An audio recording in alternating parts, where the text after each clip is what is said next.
नमस्कार.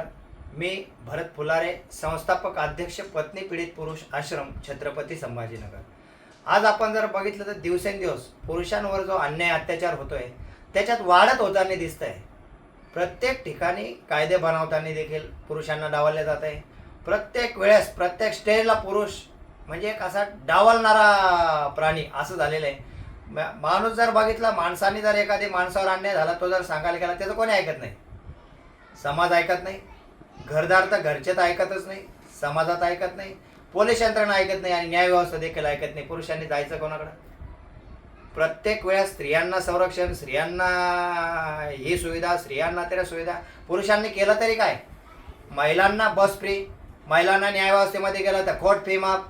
प्रत्येक ठिकाणी महिला पुरुषांनी नेमका केलं काय? म्हणजे जेंडर न्यूट्रल आपण जे म्हणतोय ते जेंडर न्यूट्रलनेस गेलं कुठं?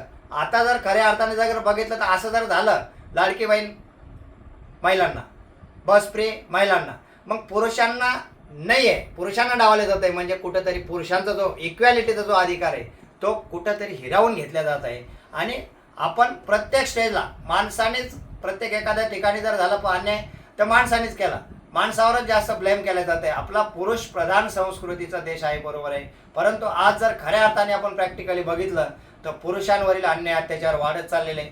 पुरुष एक धास्तावलेला आहे. आज ज्याच्या पत्नीने, आता पत्नी पिढीत जर बघितलं तर पत्नीने, बायकोने जर त्याच्या छळ केला तर कोणी ऐकत नाहीये. असं परत असं येते, एक वेळ असे येते ते ऐकत नाही, सांगत कोर्टात जातात, कोर्टातून शेवटी कोर्ट पण ऐकत नाही, कोर्ट त्याला पोटगे लावतो आणि तो जेलमध्ये जातो. आज जवळजवळ माझ्या मते 20 ते 25% पत्नी पीडित हे विनाकारण जेल भोगताय. आणि आज एका पत्नीने पतीवर जर केस केल्या तर असे केस केल्यानंतर ते एकट्यावर करत नाही, त्याचा कुटुंब उद्ध्वस्त होत आहे. आणि आपल्या देशाचं दरडोई उत्पन्न हे देखील आज धोक्यात आलेलं आहे. आणि हे जे एकतर्फे कायदे, हे जे अघोरी प्रकार चालू आहे, तर तो प्रकार कुठंतरी थांबला पाहिजे. आज आम्हाला एक आनंद झाला की आपल्या विधानसभेत महाराष्ट्राच्या भास्कर जाधव साहेबांनी पुरुषांचा मुद्दा उठवला. आज कुठंतरी मनातून एक आशेचा किरण आला का नाही, कुठंतरी आज पुरुषांवर होणारा जो अन्याय कुठंतरी थांबल. एक वेळ हे असे यायला पाहिजे का पुरुषांसाठी देखील पुरुष आयोग व्हावा. या मागणीसाठी जवळजवळ आम्ही आज कित्येक वर्षापासून मागणी धरलेली आहे का महिलांना संरक्षण आहे, महिलांसाठी महिला आयोग आहे, त्याप्रमाणे पुरुषांसाठी देखील पुरुष आयोग व्हायला हवा.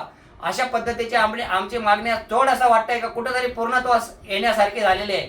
जर विधानसभेत तो मुद्दा गाजला, विधानसभेमध्ये तो उचलला आणि लोकांनी खरोखर पुरुषांची बाजू ऐकून घेतली आणि पुरुष आणि स्त्री असं वेगवेगळ्यांना समजता, दोघांना जर समान म्हणलं तर नक्कीच आपली विवाह संस्था आजचे जे धोक्यात चाललेली आहे. आज जर बघितलं, एखाद्याने लग्न केलं त्याच्यावर जर एवढ्या मोठ्या केसेस झाल्या तर तो गुन्हा केल्यासारखा झाला आहे.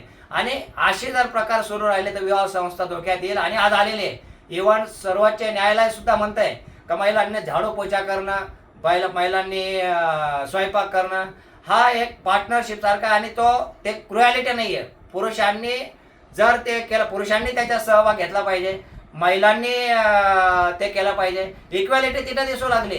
मग प्रत्येक स्टेजला ज्यावेळेस पुरुषांवर अन्याय होतो, पुरुषावर अन्याय झाल्यानंतर पुरुषांनी पण महिलावर डोमेस्टिक दाखल करता आली पाहिजे, पुरुषांना महिलांवर 125 दाखल करता आली पाहिजे, पुरुषांना देखील महिलांवर 498 दाखल करता आली पाहिजे. जर दोघांना समानच म्हणायचं तर दोघांना सारखे कायदे देखील झाले पाहिजे, असं आमचं म्हणणं आहे.